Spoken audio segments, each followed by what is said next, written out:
আমার বাবার এক জোড়াই জুতা ছিল, লাল রঙের চামড়ার জুতা, মাল্টিপারপাস জুতা। সাধারণভাবেও পরতেন, আবার তার পুলিশের ইউনিফর্মের সঙ্গেও পরতেন। জুতা জোড়ার সঙ্গে আমরা খুব পরিচিত, কারণ আমরা প্রায়ই তার জুতা কালি করে দিতাম। কাজটা আমাদের খুব পছন্দের ছিল। জুতার কালির গন্ধটা খুব মজা লাগতো। আবার ব্রাশ ঘষতে ঘষতে জুতা যখন ঝকঝকে হয়ে উঠত, তখন দেখতে আরও ভালো লাগতো। সবচেয়ে বড় কথা, ঝকঝকে জুতা দেখে বাবা বলতেন, আরে বাপরে, একেবারে আয়না বানিয়ে ফেলেছে। এই বাক্যটি শুনতেও আমাদের বেশ লাগতো। 1971 সালের 5ই মে আমার বাবা তার লাল জুতা পরে বরিশালের গোয়ারেখো গ্রাম থেকে বের হলেন। সেদিন জুতা জোড়া কালি করে দিল আমার ছোট বোন। বাবা যথারীতি বললেন, আরে বাপরে, একেবারে আয়না বানিয়ে ফেলেছিস দেখি।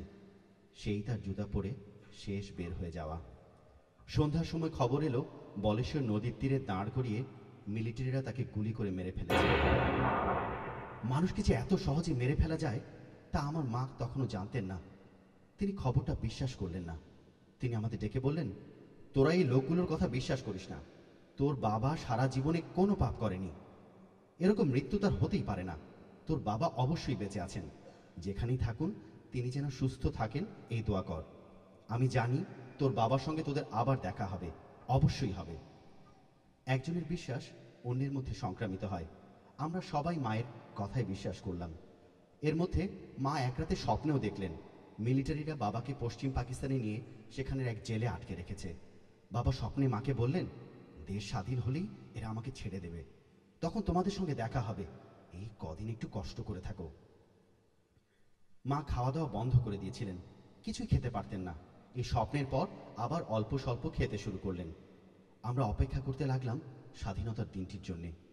আমরাও মায়ের মতোই ধরে নিয়েছিলাম, দেশ স্বাধীন হলেই বাবাকে পাওয়া যাবে। মায়ের প্রতি আমাদের এই অবিচল বিশ্বাসের কারণও আছে।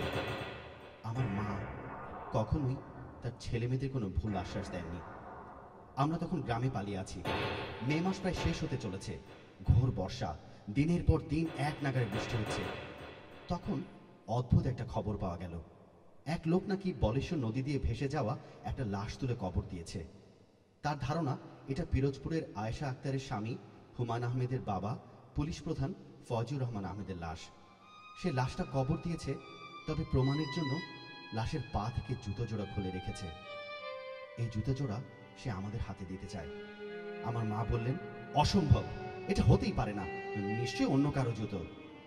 তবু পুরোপুরি নিঃসন্দেহ হওয়ার জন্য আমাকে জুতা আনতে শহরে পাঠালেন।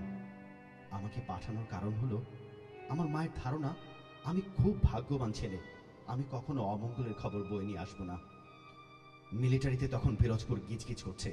এই অবস্থায় কোনো যুবক ছেলে শহরে ঢোকা মানে জীবন হাতে নিয়ে ঢোকা। তার উপরে শুনেছি মিলিটারিরা আমাকে আর আমার ছোট ভাই মোহাম্মদ জাফর ইকবালকে খুঁজে বেড়াচ্ছে। আমি শহরে গেলাম লুঙ্গি, পাঞ্জাবি আর টুপি মাথায় দিয়ে, যেন কেউ চিনতে না পারে। ওই লোককে খুঁজে বের করলাম। আমাকে জুতো জোড়া দেয়া হলো। হ্যাঁ, আমার বাবারই জুতো। ভুল হওয়ার কোনোই কারণ নেই। জুতা নিয়ে কাঁদতে কাঁদতে ঘরে ফিরলাম। মা জুতা দেখলেন, তিনিও বুঝলেন এটা কার জুতা। তারপরেও বিশ্বাস করলেন না। এরকম জুতা তো অনেক মানুষেরই থাকতে পারে। তিনি আমাদের বললেন, জুতা দেখে তোরা মন খারাপ করিস না, এটা মোটেও কোনো জোরালো প্রমাণ না। জুতা জোড়া কাগজে মুড়ে এক কোনায় রেখে দেয়া হলো। দেশ স্বাধীন হওয়ার পরপর মা ঢাকা থেকে পিরোজপুর গেলেন। নদীর পাড়ে যেখানে বাবাকে কবর দেওয়া হয়েছিল বলে দাবি করা হয়েছে, সেই জায়গায় নিজে উপস্থিত থেকে খোঁড়ালেন। কবর থেকে লাশ তোলা হলো। শরীর পচে গলে গেছে, কিন্তু নাইলনের মোজা অবিকৃত। মা পায়ের মোজা, দাঁত, মাথার চুল দেখে বাবাকে শনাক্ত করলেন। দীর্ঘ 6 মাস পর তিনি স্বীকার করলেন তার স্বামী বেঁচে নেই। তিনি বাড়ি ফিরে এলেন। আমাদের এতদিন যে মিথ্যা আশ্বাস দিয়েছেন, তার জন্য দুঃখ প্রকাশ করলেন। আমার সবচেয়ে ছোট বোনটি অসুস্থ, সে কথা বলতে পারে না, কানেও শোনে না। মা আমার ছোট ভাইকে বললেন, তাকে যেন বাবার মৃত্যুর ব্যাপারটি বুঝিয়ে বলা হয়। সন্ধেবেলা কাগজের মোড়ক থেকে জুতা জোড়া মা বের করলেন। অনেক সময় নিয়ে পরিষ্কার করলেন। লাল কালি কিনে এনে জুতা কারি করা হলো। আমরা দেখলাম তার বিছানায় বালিশের পাশে জুতো জোড়া রাখা হয়েছে। সেই রাতে তিনি বাবার জুতো জোড়া জড়িয়ে ধরে ঘুমাতে গেলেন।